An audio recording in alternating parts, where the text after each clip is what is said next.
오늘 시간에는 그리스도인의 율법관 13번째 시간입니다. 초막절, 장막절, 수장절이라고도 하죠. 초막절의 절기 과연 어떻게 성취될 것인가? 오늘 절기 마지막 시간입니다. 함께 말씀의 은혜를 나누도록 하겠습니다. 이스라엘의 절기 가운데 초막절은 연중절기의 마지막 절기입니다. 유월절, 무교절, 초실절, 칠칠절, 나팔절, 속죄일, 그다음에 초막절. 그래서 초막절은 연중절기의 마지막 절기입니다. 그런데 우리가 제가 이런 그 처음에 도표를 제가 드린 게 있죠. 율법에서 도덕법과 의식법과 재판법이 있다. 그 의식법 가운데 지금 할례, 절기, 성막, 제사, 정결, 음식 가운데 절기법을 하고 있는데 그 절기법은 안식일과 연중 7가지 절기와 기타로 나눈다. 그 연중 절기가 7가지가 있는데 마지막이 초막절이며 이 초막절은 가을의 절기다.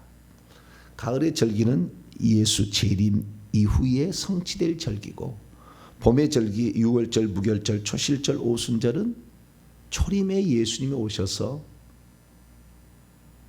지켰던, 이미 성취되었던 절기다. 이런 얘기를 드렸잖아요. 자, 그러면 이 연중절기가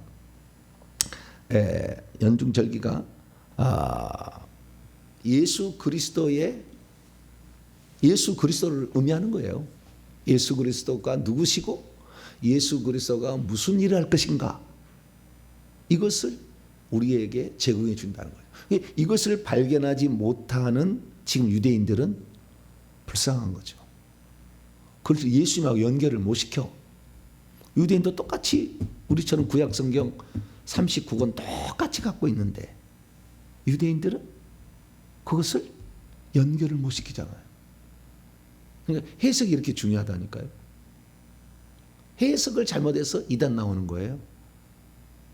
여호와 증인들은 성경책 우리하고 똑같은 거예요. 물론 그들이 번역은 좀 다르지만 똑같은 성경책 갖고 있다 거죠. 그래서 해석이 이렇게 중요하구나. 그 해석을 결국에 바울이 고린도서 5장 7절에 우리의 유월절 양 그리스도께서 희생되셨느니라. 그래서 유월절의 실체가 뭔가를 눈을 뜨게 해준 거예요. 모형론적 성경 해석이죠. 구약은 모형이다, 모델이다, 그림자다. 실체는 예수 그리스도가. 그래서 예수님도 요한복음 5장 39절에서 너희들이 성경에서 영생을 얻는 줄 생각하고 성경을 연구하거니와 이 성경이 곧 내게 대하여 증언한다. 그래서 구약 성경은 크게 율법과 선지자로 나누잖아요. 물론 시편이라는 게 하나 더 있지만 보통 율법과 선지자. 그 율법에서도 예수님을 소개하는 게 있고 선지자 예언도 예수님을 소개하는 게 있죠. 이 예수님이 어디에서 탄생하며 언제 탄생한지 다 예언에 나오잖아요. 근데 그 예수님이 오셔서 무슨 일을 할 것인지 구체적으로는 다 이 의식법들이 다 들었어요. 율법 가운데 의식법에. 그런데 이 의식법 중에서 절기법이 있는데 절기법이 총 7가지였잖아요. 근데 그 7가지 절기가 예수 그리스도의 초림의 절기였는지 재림의 절기였는지를 어떻게 구분을 할 수 있었느냐라는 거죠. 그래서 우리는 신약 성경에 나와 있는 사도 바울, 또 베드로, 예수님이 직접 얘기해 주는 해석들이 있었던 거죠. 그래서 우리는 그 해석들을 참고해서 예수 그리스도께서 재림 후에 있을 절기는 나팔절, 그 다음에 속죄일, 그리고 초막절이다라는 것을 우리가 지금 해석해내고 있는 거예요. 그런데 놀라운 사실은 우리가 이런 근거로 이거 예수님의 초림의 절기다, 재림의 절기다라고 구분해주는 그 기준이 특별히 예수님께서 가을의 절기인 나팔절에 예수님이 공중으로 강림하신다. 이건 예수님이 마태복음 24장 31절에 이렇게 주님이 오시게 되면 환난 후에 오시게 되는데 그때가 되면은 하늘 이 끝에서 저 끝까지 사방에서 모은다. 나팔이 모은다. 그래서 그 나팔이 민수기 10장에 나와 있는 것과 합쳐보니까 이게 나팔절은 예수 재림 때구나. 그러면 속죄일하고 초막절은 이게 재림하고 연결이 좀 안 되는, 지금 설명을 들으니까 여러분 연결시키고 있지만 이게 재림하고 연결이 잘 안 되는 그런 측면이 좀 있어요. 왜냐하면 속죄제사를 또 드려? 그럼 지상에 드려야 되는 거 아닌가? 라는 이런 생각을 하게 되고, 육체를 입고 오신 예수님이 또 오신다는 건가? 라는 잘못된 해석으로 들어가게 되는 거죠. 그럼 결정타가 뭐냐?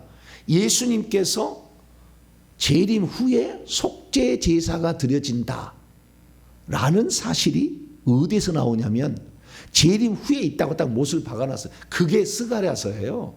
스가랴에 그렇게 예언을 해놓은 거예요. 어제 우리가 살펴본 거지만 잠깐 보죠. 속죄일 제사나 초막절 제사가 재림 후에 있다고는 스가랴서가 못을 딱 박아놨어요. 그래서 그렇게 해석을 하는 거예요. 자, 스가랴 12장. 학개, 스가랴, 말라기예요. 그 동시대 인물들입니다. 학개, 스가랴, 말라기. 제2성전을 건축하기 전에 성전을 건축 독려하는 선지자 중에 하나죠. 근데 스가랴는 매우 저기입니다. 그 뭡니까? 그 요한계시록의 상징, 그러니까 그 환상 이런 걸 알려면 구약의 5대 이런 책이 필요한데 그 중에 하나가 스가랴예요. 스가랴를 알아야 요한계시록을 풀어요. 요한계시록 나오는 그 이야기들이 다 스가랴에서 나와. 그래서 스가랴 알아야 되는데 그 스가랴서가 이런 환상들만 나온 게 아니라 무슨 붉은 말, 검은 말 이렇게 다 나와. 여기에 뭐 두루마리 다 나와. 여기 날아가는 두루마리 다 여기 나와. 그런데 이 스가랴 강의가 제가 해놨습니다. 저희 교회 보면 홈페이지 보시면 쭉 강의가 12가지 강의가 있으니까 한번 스가랴 다시 보세요. 근데 그 스가랴서에 나오는 놀라운 이야기가 뭐냐면 예수 그리스도의 죽음부터 그 다음에 재림까지가 순차적으로 나왔다는 거예요. 스가랴 9장 9절 보면 예수님께서 나귀 타고 입성할 것을 이렇게 예언이 돼요. 스가랴 9장 9절에 그렇게 나와요. 그리고 스가랴 11장 12절 13절 보면 예수님이 팔리는데 은 30에 팔리게 될 것이고 그것이 나중에 토기장 위에 밭을 할 것이다. 아겔타마라는 말이 11장에 나오죠. 12장에 예수 그리스도께서 공중에 오실 때 그걸 보고 속죄일 제사를 드릴 거다. 이것은 스가랴 12장에 나와요. 자, 12장 10절입니다. 12장 10절 시작. 내가 다윗의 집과 예루살렘 주민에게 은총과 강구하는 심령을 부어주리니 그들이 그 찌른 바 나를 바라보고 그를 위하여 애통하기를 독자를 위하여 애통하듯 하며 그를 위하여 통곡하기를 장자를 위하여 통곡하듯 하리로다. 나를 찌른 나, 예수님이 십자가에 달려 돌아가시고 그 찌른 그분을 보게 될 것이라는 거예요. 그리고 통곡이 있다는 거죠. 이것이 바로 속죄일에 금식하고 회개하는 것을 상징하는 거예요. 그러니까 이스라엘 백성들은 그때 제사장이야 속죄일 제사를 드렸지만 백성들은 금식하잖아요. 이게 백성들의 측면에서 보면은 이스라엘의 거국적인 회개가 속죄일이라는 뜻이죠. 그 뒤에도 계속 나옵니다. 12장 11절에서 14절까지 시작. 그날에 예루살렘에 큰 애통이 있으리니 무기토 골짜기 하다 드리몬에 있던 애통과 같을 것이라. 온 땅 각 족속이 따로 애통하되 다윗의 족속이 따로 하고 그들의 아내들이 따로 하며 나단 다윗의 아들입니다. 족속이 따로 하고 그들의 아내들이 따로 하며 레위의 제사장 족속이죠. 족속이 따로 하고 그들의 아내들이 따로 하며 시므이 손자입니다.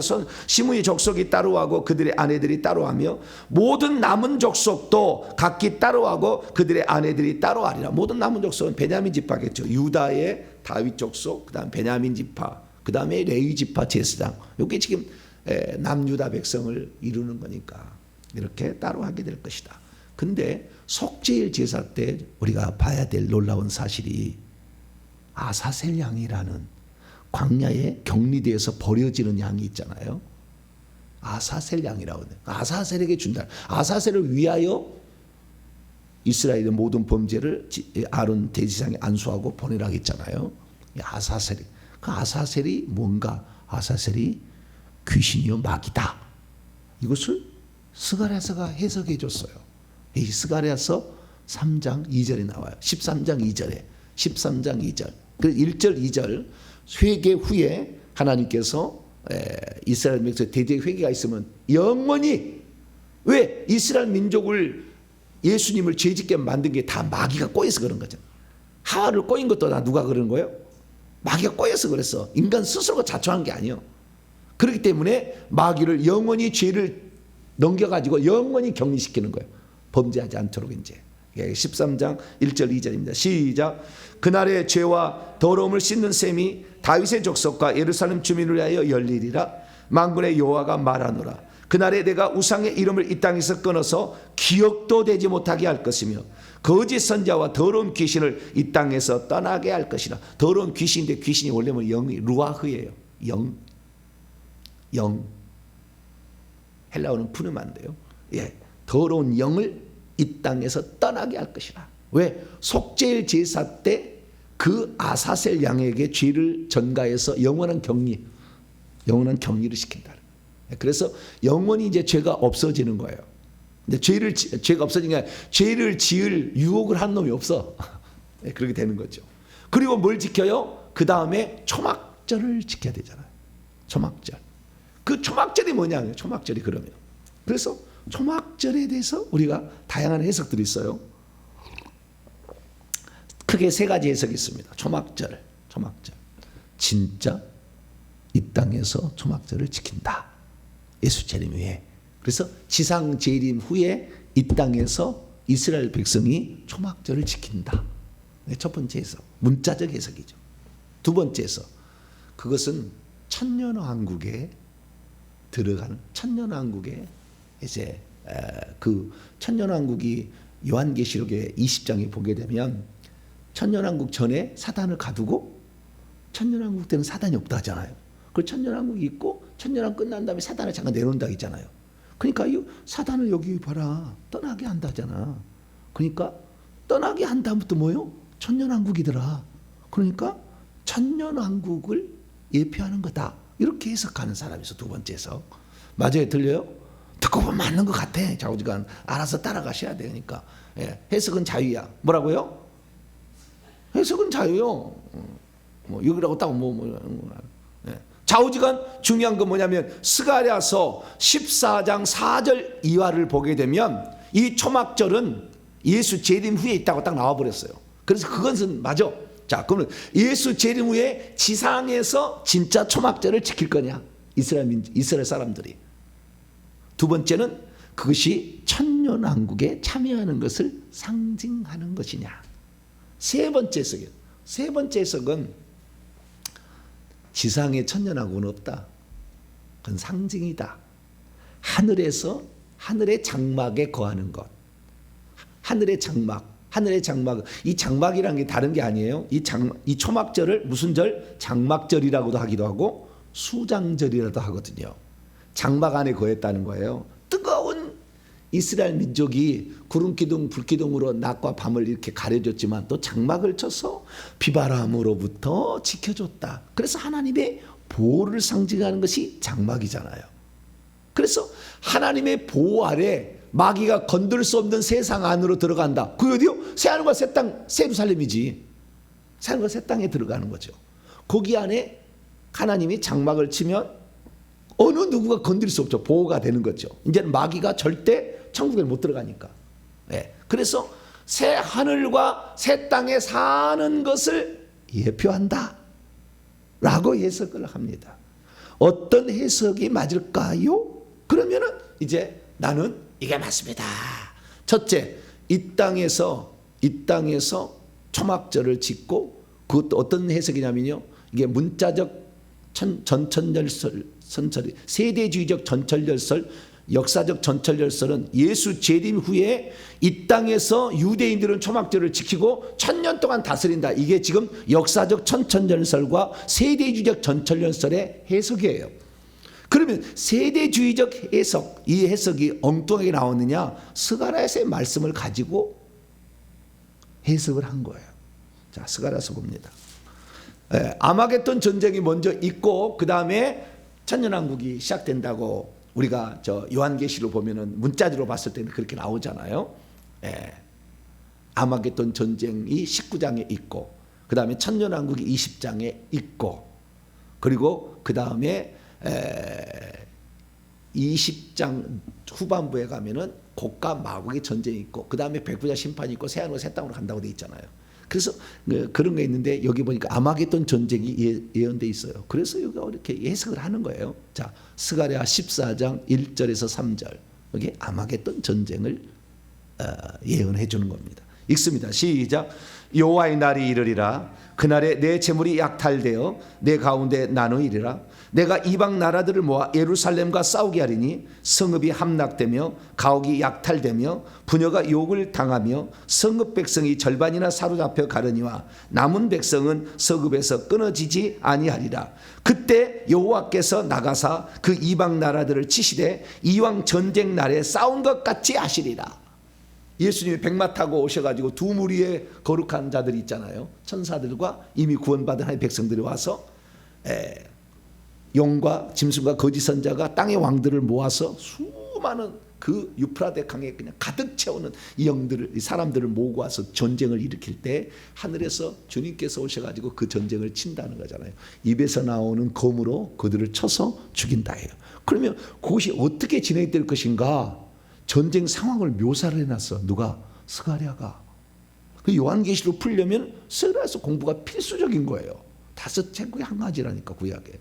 자, 그러면 어떻게 될 것인가? 여기 또 나와요. 자, 12절 보세요. 12절 들어가기 전에 먼저 5절 한번 읽습니다. 4절 5절. 재림 때 지상 재림이 있다라는 것은 4절 5절이에요. 지상 재림이 있다. 4절 5절. 시작. 그날에 그의 발이 예루살렘 앞 곧 동쪽 감람산에 서실 것이요 감람산을 그 한가운데 동서로 갈라져 매우 큰 골짜기가 되어서 산 절반은 북으로 절반은 남으로 옮기고 그 산골짜기는 아셀까지 이를지라. 너희가 그 산골짜기로 도망하되 유다 왕 우시야 때에 지진을 피하여 도망하던 것 같이 하리라. 나의 하나님 여호와께서 임하실 것이요 모든 거룩한 자들이 주와 함께 하리라. 그러잖아요. 그래서 예수의 재림이 어디에서 있다고요? 과천에 있어. 과천에 있다고 나와요. 감람산이라고 그러잖아. 감람산. 그러면 과천에 있는 산을 감람산 이름을 바꾸면 되나요? 예수님께서 감람산 꼭대기에서 500의 형제가 보는데 앞에서 가시면서 올라가셨잖아요. 그때 천사들이 가심을 본 그대로 오시리라 그랬잖아요. 그래서 감람산에 오시는 거예요. 재림 장소. 그러니까 지상 재림이죠. 먼저는 뭐요? 나팔칠 때는 공중에 강림하셔서 알곡 성도들을 휴거시키는 것이고, 아직 세상 안 끝내요. 그때 그 장면을 세상 사람이 다 알게 될 거예요. 나중에. 왜? 실종되는 거니까. 실종 사건이 일어나니까 알게 될 거예요. 그때 유대인들은 하나님께서 눈을 열어서 다 보여줄 것 같아. 하나님이 그 예수님이 하나님이신 것을. 그래서 그때 속죄 일제사를 드리듯이 통곡하며 회개를 한다 이거지. 회개를. 아, 우리가 죽였던, 못 박아 죽였던 예수님이 여호와께서 육신을 입고 오신 분이었구나라는 것을 깨닫게 되는 거죠. 그것이 언제요? 7월 10일 날. 나팔절은 7월 1일 날 공중강림. 곧바로 9일 뒤에 속죄일이 이스라엘의 대대적인 거국적인 회개가 있고, 그리고 5일째 되는 날 7월 15일 날 지금 뭐가 있어요? 초막절이 있는 거예요. 초막절이. 그 초막절이 그 얼마 시간이 길지 않잖아요. 근데 그때 이 예수님께서 재림하실 때 지상 재림은 감람산으로 재림하신다라고 스가랴서가 예언하고 있고 사도행전 1장도 나오잖아요. 신약에. 그래서 우리가 감람산에 재림한다는 걸 아는 거예요. 그리고 감람산인데 그날에 또 그날이 어떤 날이냐 계속 보겠습니다. 그날 6절에서 9절 시작. 그날에는 빛이 없겠고 광명한 것들이 떠날 것이라. 해와 달과 별들이 이상이 생긴다 했잖아요. 여호와께서 아시는 한 날이 있으리니 낮도 아니요 밤도 아니라 어두갈 때 빛이 있으리라. 그날에 생수가 예루살렘에서 솟아나서 절반은 동해로 절반은 서해로 흐를 것이라. 여름에도 겨울에도 그러하니라. 여호와께서 천하의 왕이 되시리니 그날에는 여호와께서 홀로 한 분이실 것이요 그의 이름이 홀로 하나이실 것이라.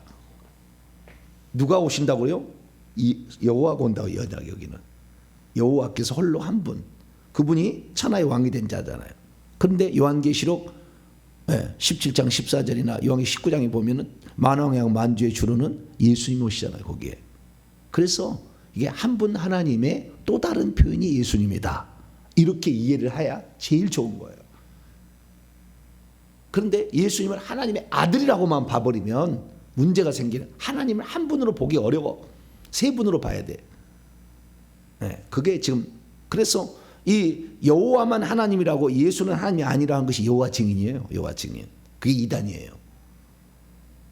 그래서 우리는 예수님은 한 분 하나님의 다른 표현이다, 여기서도 알 수가 있죠.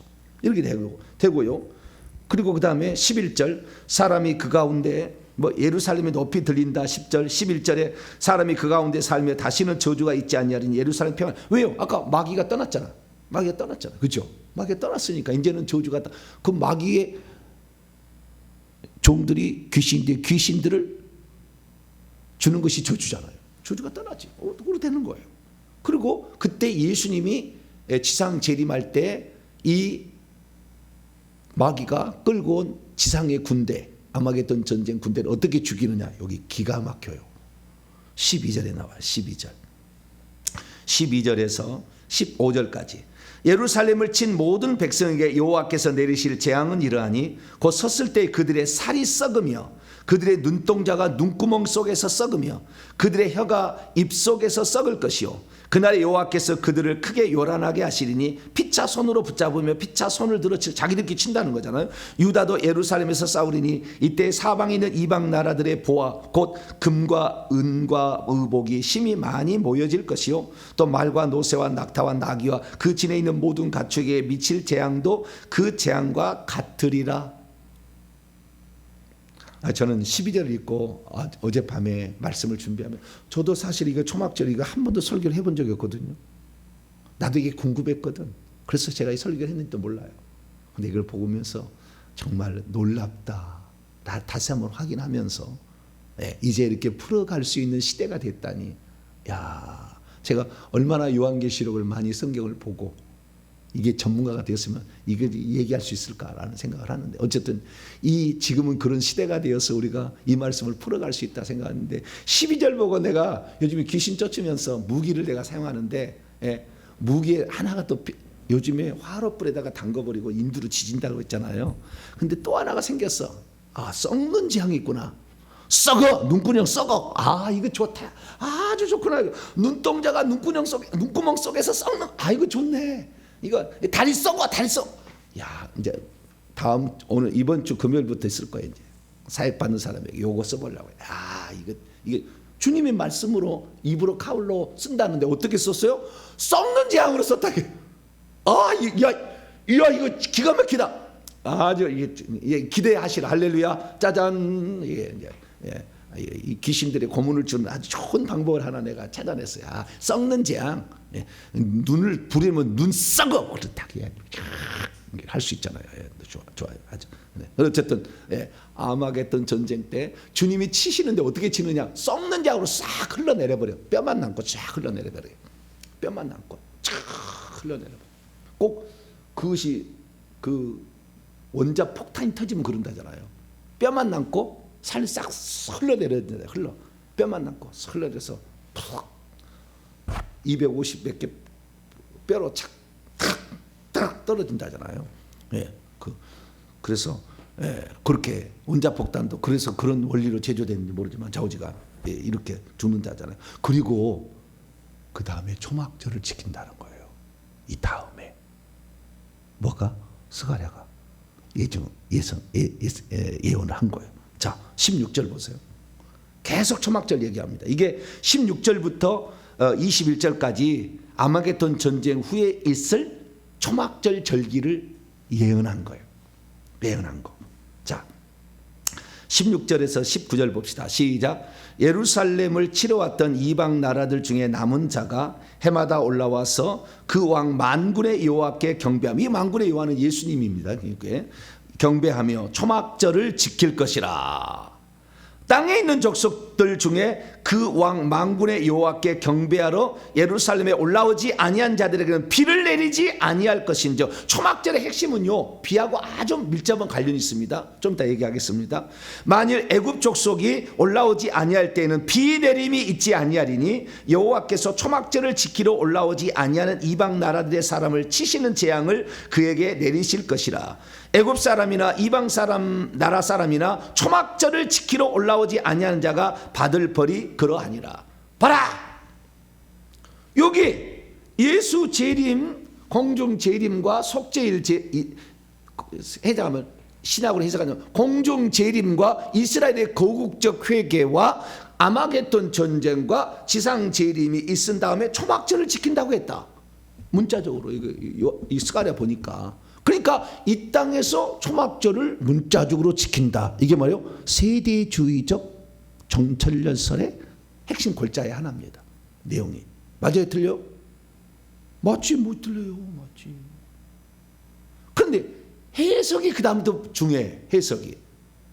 그렇게 지상의 초막절을 지킨다까지 했는데 이 초막절이 천년왕국이다, 이런 것은 해석이지. 그 다음부터는. 그렇죠? 초막절을 지킨다. 맞아요. 이대로 될 거예요. 하나님 말씀이 이랬다 저랬다 하면 안 되잖아요. 당연히 그럴 거죠. 그때 초막절이 지켜질 거예요. 몇 년 동안인지 모르겠지만 초막절이 지켜져요. 그러면 목사님은 천년왕국이 지상에 없고 천국에 올라간 사람이 천국에서 1000년 동안 왕노를 하다가 그리고 지상 재림한다고 얘기 안 했습니까? 그것도 맞아. 잘 들어보세요. 지금부터 들어야 되는데 오늘 내가 얘기를 못하면 내일 1시간 더 해야 돼. 이게 없는 복잡한 얘기예요. 복잡한 얘기. 근데 여기서 우선 알 수 있는 것은 뭐냐면 초막절은 실제로 이스라엘 백성이 지키는 절기가 될 것이다 라고 추정해 볼 수 있다는 거죠. 이 본문을 보게 되면. 그 초막절이 과연 천년왕국 동안 마귀가 없이 사는 세상, 그 세상이냐, 아니면 하늘에서 완전히 마귀가 없고 하늘에서 안전하게 보호받는 장막을 치고 사는 그런 세상이냐 라고 얘기하는 것은 이제 해석에 달라 있겠죠. 자, 그러면 우선 그 지상에서 이렇게 벌어지는 것에 대해서 지금 세대주의적 전철련설이나 역사적 전철련설이 오해했거나 잘못했던 것을 뭐냐라고 제가 얘기하라고 한다면 뭐라고 얘기할 수 있느냐? 이게 바로 육체를 입고 천년왕국에 들어간다는 해석을 여기를 보고 과대 해석한 거예요. 초막절을 1000년 동안 한다는 말이 없잖아요. 없어. 아무리 뜯어봐. 초막절 지킨다고 돼 있어요. 지킬 겁니다. 아마 지킬 거예요. 이스라엘 민족은. 자, 다시 원점으로 돌아가세요. 자, 하나님께서 연중절기 7개 절기를 지키라고 했는데 이 7개 절기는 자, 이스라엘 민족이 지키는 절기예요. 이스라엘 사람들이 하는 일이라고. 다 예수님이 하는 거. 예수님도 이스라엘 사람이잖아요. 이스라엘 사람들이 하는 일이라고. 다 유월절도 이스라엘. 그런데 하나님의 교회는 우리 이방인들도 유월절을 지켜야 한다고 지금 유월절을 지키잖아요. 말도 안 되는 얘기요. 우리는 유월절 양이신 예수 그리스도를 예표하는 거예요. 이스라엘 민족을 통해 예표한 거예요. 이게 아주 중요한 겁니다. 예표한 거예요. 그래서 우리는 예수 그리스도를 믿으면 유월절 양 안 잡아도 되고 유월절 안 지켜도 되는 거예요. 할렐루야. 의식이니까. 의식 절차를 통해서 주어지는 구원도 주어지고 무슨 깨끗함도 주어지는 건데 이런 의식 절차의 실체는 누구예요? 예수 그리스도니까. 그래서 유월절도 유대인들이 하는 거고 무교절도 유대인들이 그날 막 쇼파 내놓는다 했잖아요. 저기 누룩 들어간 거 있어가지고 막 그날 죽는다 했잖아요. 예. 무교절도 그들이 하는 것이고 초실절 그들이 초실절 곡식 가나안 땅에 들어와서 그래서요 이 7절기는요 어디서 지키는 절기냐면 광야에서 지키는 절기가 아니요. 광야에 지키는 절기가 가나안 땅에 들어가서 첫 번째 곡식 이게 보리추수죠. 예. 이게 초실절이에요. 1월 18일이라겠죠. 보리 첫 곡식 이것을 한 단을 드리는 거잖아요. 그러니까 광야에서 농사 안 짓잖아요. 그래서 가나안 땅에 들어가서 비로소 지킬 절기로서 얘기를 한 겁니다. 초막절도 마찬가지예요. 가나안 땅에 들어가면 이렇게 하라고 돼 있어요. 자, 신명기 16장.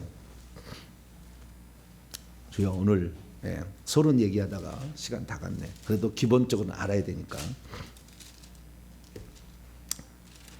자, 유월절을 어디서 지키라고 했느냐부터 봅시다. 신명기 16장은 이스라엘의 7개 절기 가운데 3대 절기를 반드시 지키라 라고 얘기한 거예요. 자, 3대 절기 16절 17절 우선 먼저 있습니다. 시작. 너희 가운데 모든 남자는 1년에 3번 곧 무교절과 칠칠절과 초막절에 내 하나님 여호와께서 택하신 곳에서 여호와를 배웁되 빈손으로 여호와를 배웁지 말고 각 사람이 내 하나님 여호와께서 주신 복을 따라 그 힘대로 드릴지니라. 그래서 15절까지는 3개 절기를 설명해 줍니다. 16장 1절부터 8절까지는 6월절부터 시작된 초막절 절기, 아니 초막절이 아니다, 무교절 절기 얘기하고, 그 다음에 9절부터는 12절까지는 칠칠절 절기, 그다음에 13절부터 15절까지는 초막절 절기, 이스라엘의 3대 절기를 얘기해 주고 있어요. 어디에서 지키라고 했느냐? 자, 16장 6월절입니다. 2절입니다. 2절. 시작. 여호와께서 자기의 이름을 두시려고 택하신 곳에서 소나 양으로 내 하나님 여호와께 유월절 제사를 드리되, 여호와께서 뭐요? 자기의 이름을 두시려고, 열왕기상 8장 읽어보면 자기의 이름을 두시려고 성전을, 가나안 땅에 거기다가 솔로몬이 성전을 지어요. 하나님의 이름을 두시려고. 그래서 그리심산이 아니요, 북이스라엘이 아니라고, 남유다의 예루살렘이 하나님의 이름을 두시는 장소, 가나안 땅에 가서 지켜야 될 것이 뭐예요? 유월절이 가나안 땅에 들어가서 비로소 지키기 시작한다는 거 아시겠죠? 그 다음에 77절도 마찬가지예요. 77절 9절부터 12절인데 11절 읽어봅시다. 시작. 너와 내 자녀와 노비와 내 성중에 있는 레위인과 및 너희 중에 있는 객과 고아와 과부가 함께 내 하나님 여호와께서 자기의 이름을 두시려고 택한 곳에서 내 하나님 여호와 앞에서 즐거워할 것이요. 77절을 그렇게 지키라, 오순절을 그렇게 지키라 라고 되어 있습니다. 그리고 그 다음에 13절 77절, 아니 초막절입니다. 초막절 어떻게 지키냐? 13절에서 15절까지 시작. 너희 타작마당과 포도주 틀의 소출을 거두어 들인 후에 이래 동안 초막절을 지킬 것이요. 절기를 지킬 때는 너와 내 자녀와 노비와 내 성중에 거주하는 레위인과 객과 고아와 과부가 함께 즐거워하되 내 하나님 여호와께서 택하신 곳에서 너는 이래 동안 내 하나님 여호와 앞에서 절기를 지키고 내 하나님 여호와께서 내 모든 소출과 내 손을 행한 모든 일에 복 주실 것이니 너는 온전히 즐거워. 그러니까 땅의 소출과 손으로 일해서 했던 모든 것들이 감사해서, 그러니까 이 초막절을 지키라는 이 목적이, 초막절이 어디에 있느냐 하는 거예요. 초막절을 지키는 3가지 원칙이 있어요. 왜 초막절을 지키라고 했느냐? 속죄일 제사는 하나님께서 이스라엘 민족이 거국적으로 예수님을 죽인 죄를 용서해 주려고 초막절을 만든 것이고, 그러면 초막절이란다. 속죄일 제사는 거국적으로 이스라엘 민족이 예수님을 죽인 죄를 용서해 주려고, 그래서 이스라엘의 남은 자를 구원시키려고 하는 배려인 거고, 그러면 초막절이라는 거, 이것은 무엇 때문에 하나님이 지키라고 했느냐를 알아야죠. 그래야만 이것이 실제냐 상징이냐, 천국에 살 거냐 이 땅에 살 거냐 천년왕국에 살 거냐 이렇게 설명할 수가 있겠죠. 무엇 때문에 이걸 하라고 하는지를. 첫째는요, 오늘 13절에 15절 보니까 신명기 16장 13, 15절이니까 감사의 절기요. 이렇게 소출을 주신 하나님 감사합니다. 우리는 애굽에 있을 때는 내가 벌어들일 게 없었어요. 내가 번 거 다 애굽에게 바쳤죠. 그 다음에 광야에 있을 때는 내가 농사할 수 없었잖아요. 바칠 게 없었어. 그런데 하나님이 아브라함부터 약속한 이 가나안 땅을 우리에게 주셔가지고, 가나안 천국을 상징하잖아요. 그래서 우리가 나중에 이 초막절이 천국에 들어가는 것을 말하는 거라고 해석할 수밖에 없는 또 다른 이유의 하나가 여기서 나오는 거예요. 우리가 이 가나안 땅에 오기 전까지는 감사의 절기가 없었어요. 그런데 여기에 와서 농사를 해가지고 이 많은 소출을 주신 하나님, 그래서 이 7월 1일 날이 뭐이 끝납니까? 밀추수가 끝난다고 했잖아요. 초실절 보리추수의 시작, 77절 오순절날은 보리추수의 끝, 밀추수의 시작. 밀추수의 시작해가지고 끝나는 것이 나팔절이에요. 고금방 7월달이에요. 7월달. 그런데 이 나팔절 때 밀추수가 끝날 때는 토지소산이 밀만 있는 게 아니라 보리님이 끝났고 밀추수요. 이방인 추수죠. 보리추수는 유대인 추수고 이 추수가 이렇게 일어나고 그리고 추수가 끝날 그 무렵에는요. 이 밭의 소출이 곡식만 있는 게 아니에요. 포도주도 나오잖아요. 타작마당만 나오는 게 아니라 포도주, 석류, 무화과, 감람류 이런 거 다 나와요. 이런 것들에 하나님이 베푸신 것에 감사하는 절기가 뭐다? 초막절이다. 그래서 이 초막절을 초막절에 안 부르고 이때 이것을 뭐라고 하냐면 수장절이라고 합니다. 무슨 절이요? 수장절. 곡식을 그 다음에 밭의 소출을 저장하는 절기다. 출애굽기 34장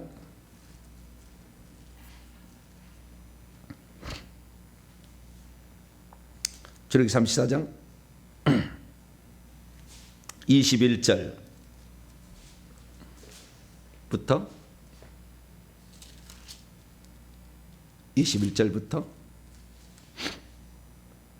22절까지 시작. 너는 엿새 동안 일하고 일곱째 날에 쉴지니 밭갈 때나 거둘 때도 쉴지며. 일곱째 날은 쉬어야 된다는 건데요. 이 쉬어야 되는 무교절이 18절부터 나와 있어요.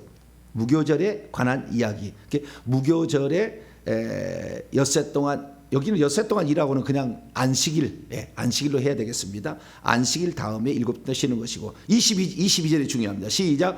77절 곧 맥주의 초실절을 지키고 세 말에는 수장절을 지키라. 이게 번역이 잘못된 겁니다.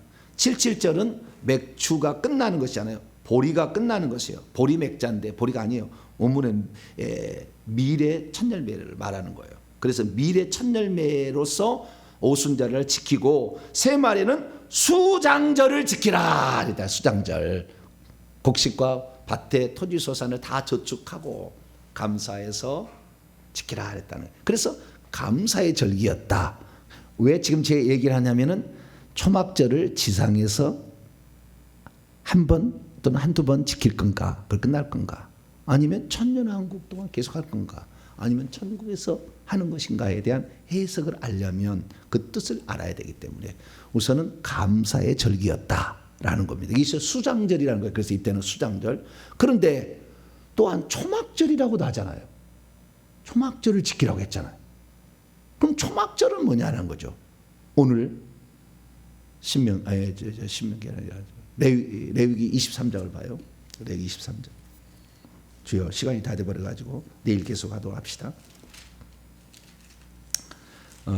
이제 시리즈 설교라 내일 설교를 안 드릴 수가 없겠죠. 그죠? 할렐루야. 연속극이네. 오늘 짜잔 그게 뭘까? 그 얘기를 해놨는데 답을 안 줬어 오늘. 그래서 오늘 이제 연속극이라 내일 계속 봐야 될 것 같습니다. 자, 레위기 23장 초막절이라고 아예 얘기를 합니다. 왜 초막절이냐? 초막을 지으라고 했거든요. 초막을. 자, 42절입니다. 레위기 23장 42절. 왜 지켜야 되느냐? 43절까지 읽습니다. 시작. 너희는 이래 동안 초막에 거주하되 이스라엘에서 난 자는 다 초막에 거주할지니 이는 내가 이스라엘 자손을 애굽 땅에서 인도하여 내대 때 초막에 거주하게 한 줄을 너희 대대로 알게 하기로. 그러니까 그날은요 여러 가지 의미가 같이 복합돼 있어. 하나는 밭의 소출을 거둔 것에 하나님 이런 곡식을 주신 것을 감사하라는 감사제로서 초막 절이지만 진짜 그때는 수장절이지만 이제 초막절은 뭐요? 너희가 이스라엘 민족이 애굽 땅에서 인도하여 내던 때에 광야에 있을 때 초막에 거주하던 것을 기억하기 위하여. 이것은 뭐라고? 기억하기 위하여. 그래서 초막절을 지켜야 되고 장막절이라는 의미도 있어요. 그것은 내일 계속하도록 합니다. 우리는 이 세 가지 해석을 잘 해야만이 종말의 때 어떻게 우리가 그날을 준비할 것인가 알지. 잘못 해석하면은 이단도 나오고 잘못 해석하면은 엉뚱하게 이건 아무것도 아니다 이렇게 지나갈 수도 있습니다. 내일 계속 기도하겠습니다. 거룩하신 하나님 감사합니다. 우리는 모든 해석은 성경 중심으로 성경에 나와 있는 말씀으로 풀어가기를 원합니다. 모든 것은 예수님에 대하여 설명하고 있다고 했사오니 예수님이 이 땅에 재림하셔서 하실 그 일이 무엇인가 초막절을 통해서 분명히 배우게 하여 주시고, 우리도 초막절 같은 절기 이것을 우리 그리스도인들이 어떻게 해석해서 받아들일 것인가 정확히 알아서 우리도 초막절, 영적 초막절을 잘 지킬 수 있는 저희들 되게 해 주시옵소서. 우리 주 예수 그리스도의 이름으로 기도하옵나이다.